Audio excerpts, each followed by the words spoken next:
संघर्ष ही जीवन है। जो मुस्कुरा रहा है उसे दर्द ने पाला होगा, जो चल रहा है उसके पाँव में छाला होगा।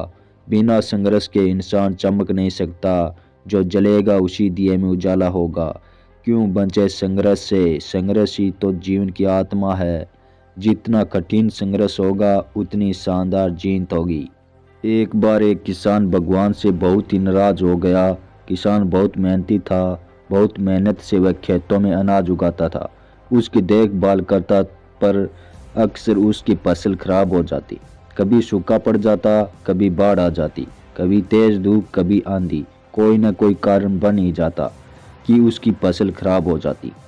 एक दिन वह किसान गुस्से में आसमान की ओर देखकर भगवान से कहा, हे ईश्वर, आपको लोग सर्वज्ञाता मानते हैं कि आप सब जानते हैं, कहते हैं कि आपके इंचा के बिना एक भी पत्ता नहीं हिलता, पर मुझे तो लगता है कि आप छोटी सी छोटी बात भी नहीं जानते।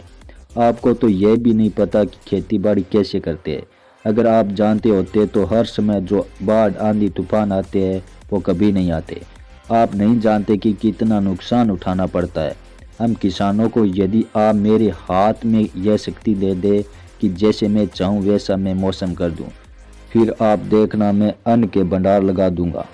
भगवान इस किसान के तीखे वाक्य सुनकर मुस्कुरा रहे थे और वह किसान के सामने प्रकट होकर बोले, मैं आज से तुझे यह शक्ति देता हूँ कि तुम अपनी खेतों में तुम्हारी जैसी इच्छा होगी तुम वैसा मौसम कर दोगे। मैं बिल्कुल भी दखल नहीं दूंगा, तुम्हारी इच्छा से सब कुछ होगा। किसान बहुत खुश हो गया। किसान ने गेहूं की फसल अपनी खेतों में बोई।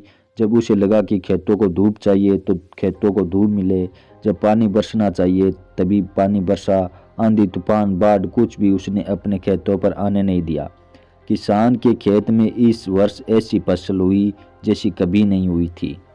हरी भरी लहराती फसल। मन ही मन वह बहुत खुश हो गया और सोचने लगा, अब सबूत के साथ दिखाऊंगा भगवान को कि इसे कहते हैं शक्ति का सही उपयोग। मेरी सफलता देखकर उन्हें अपने नियम जरूर बदलने पड़ेंगे। कुछ दिन गुजरे, फसल काटने को तैयार हो गई। किसान बहुत उत्सुकता के साथ फसल को काटने लगा, पर जैसे ही उसकी नज़र गेहूं की बालियों पर गई तो उसने अपना सिर पीट लिया और वह रोने चिल्लाने लगा। गेहूं की एक भी बाली के अंदर गेहूं का दाना नहीं था, सारी बालियां अंदर से खाली थी। किसान बहुत दुखी हो गया। उसने भगवान को रोते हुए फिर पुकारा, हे प्रभु, तुमने ये मेरे साथ क्या किया? क्या तुमने मुझे कोई सजा दी है?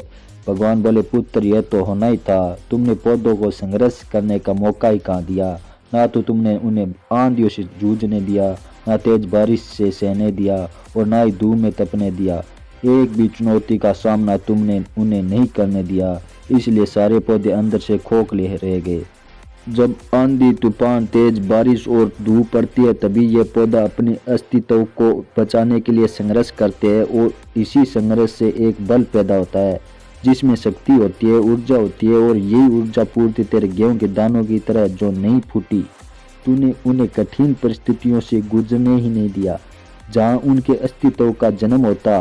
सारे बालियां इसलिए खाली है, इसमें एक भी गेहूं का दाना इसलिए नहीं है क्योंकि तुमने अपने पौधों को संघर्ष कराया ही नहीं। याद रखिए, स्वर्ण में स्वर्णीय बात तभी आती है जब वह आग में तपने, गलने और हथौड़े से पीटने जैसे संघर्षों से गुजरता है।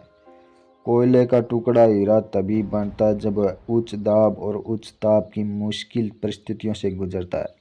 इसी तरह यदि हमारी ज़िंदगी में कोई संघर्ष ही ना हो, कोई चुनौती ही ना हो, तो हम भी गेहूं की बालियों की तरह खोखले रह जाएंगे। कोई अस्तित्व नहीं होगा हमारा। विपरीत परिस्थितियां, चुनौतियां, समस्याएं हमें और अधिक निखारती है। यदि जीवन में कठिन परिस्थितियां और चुनौतियां आए तो घबराना मत, बल्कि सामना करना। विश्वास करना कि आप और अधिक निखर जाओगे और अधिक मजबूत बन जाओगे। किसी ने कितना सही कहा है, जिंदगी जीना आसान नहीं होता, बिना संघर्ष कोई महान नहीं होता। जब तक ना पड़े हथौड़े की चोट तब तक पत्थर भी भगवान नहीं होता।